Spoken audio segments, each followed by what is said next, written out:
এখানে 4টা বলকে আমি আঠা দিয়ে জুড়ে নিয়েছি। ও ওয়াও, ইন্টারেস্টিং লাগছে তো দেখতে। সুপার গ্লু দিয়ে জুড়ে নেওয়া, যদিও বাড়ি লাগলে হয়তো ভেঙে যাবে। তো আমি 4টা বলকে জুড়ে নিয়েছি যাতে একসাথে থাকে ওরা।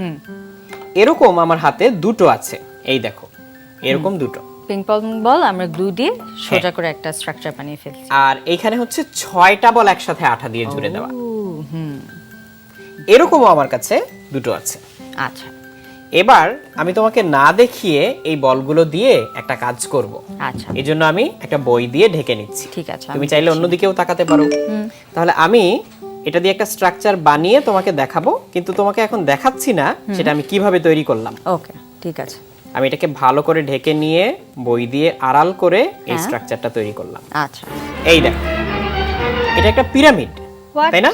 হ্যাঁ, এই যে দেখো এই একটা পিরামিড তৈরি হয়ে গেল। তাহলে আমি তোমাকে এখন বলবো না পিরামিডটা কিভাবে তৈরি করা, ওকে? ঠিক আছে। কিন্তু এটা যে পিরামিড তুমি দেখতে পাচ্ছ যে তিন কোণা একটা বেজ, তলাটা তিন কোণা আস্তে আস্তে সরু হয়ে উপরের দিকে উঠে আসছে। তো এটার একটা ভালো নাম আছে, এটাকে বলে একটা চতুস্তলক বা টেট্রাহিড্রন। তাহলে এটার 4টা মাথা 4টা তল, 1 2 3 4, 4টা মাথা, একটা তল, দুইটা তল, তিনটা তল আর নিচে একটা আছে 4টা তল। তাহলে 4টা তল আর 4টা কর্নার, এটা হচ্ছে একটা টেট্রাহিড্রন বা চতুস্তলক। এই চতুস্তলকটা আমি তৈরি করেছি বলগুলো যে তোমাকে দেখালাম ওইভাবে।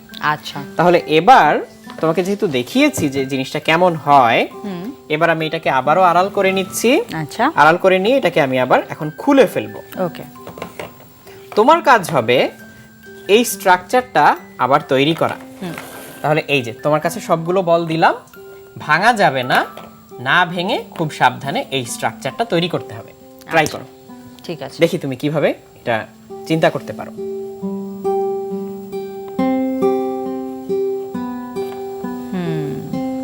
ইন্টারেস্টিং। হ্যাঁ, কোনাকুনি দিয়ে দেখো কাজ করে কিনা।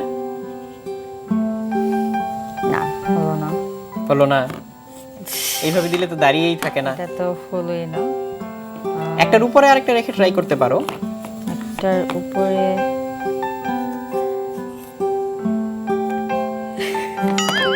না, তাও হচ্ছে না, তাই না?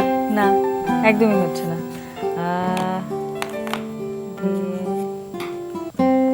এভাবেও হচ্ছে না।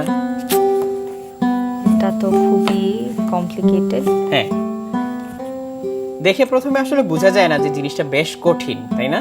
হ্যাঁ, খুবই সহজ মনে হয় যে এখনো কিন্তু হয়নি। একটা স্ট্রাকচার হয়েছে কিন্তু পিরামিডটা হয়নি, তাই না? না, হয়নি, পিরামিডটা হয়নি। এবার তাহলে তোমাকে একটা ক্লু দিয়ে দেই। ওকে। পিরামিডের তলাটা কি রকম ছিল? 4 কোণা নাকি 3 কোণা? 3 কোণা ছিল। 3 কোণা ছিল। তাহলে এখন তুমি একটু চিন্তা করো, নিচে 3 কোণা বানাতে চাইলে তোমাকে কি করতে হবে? হচ্ছে কি এখনো? মনে তো হচ্ছে না, এটা স্কয়ার স্ট্রাকচার হয়ে যাচ্ছে। হ্যাঁ, 4 কোণা হয়ে যাচ্ছে, হচ্ছে না। গিভ আপ, হচ্ছেই না। তাহলে দেখো আমি এবার উত্তরটা বলে দেই। ঠিক আছে। নিচে তোমাকে 3 কোণা করতে হবে। তাহলে দেখো সবচেয়ে বড়টা কয়টা বলের সমান লম্বা? 4টা। তাহলে এইটা আমি এখানে রাখলাম। এরপরে আরেকটা যদি 4টাই আমি রাখি তাহলে তো 3 কোণা হচ্ছে না, 4 কোণা হয়ে যায়। তাহলে এইটা রাখা যাবে না, এরকম একটা নিতে হবে। এটা কতটুকু লম্বা? 3টার সমান। তাহলে এখন এটা যদি আমি পাশে রাখি তাহলে তো পরেরটাও 3টা, তাহলে হবে না, পরেরটা 2টো হতে হবে। তাহলে এটাকে যদি আমি এর উপরে উঠিয়ে দেই তাহলে দেখো 4, এরপরে কত হচ্ছে? 3। এইবার লাগবে 2 আমি কোত্থেকে পাবো? এটা এদিকে 3 এদিকে 2, তাহলে এই 2 দিতে হবে। কিন্তু 2 যদি এভাবে দেই তাহলে তো 4 কোণা হয়ে যায়। তাহলে এর উপরে উঠিয়ে দিতে হবে, স্ল্যান্ট করে দিতে। তাহলে এখন দেখো 4 3 2, এবার লাগবে 1 কিভাবে দিব? এই যে এভাবে। তাহলে এখন দেখো সেই পিরামিডটা তৈরি হয়ে গেল।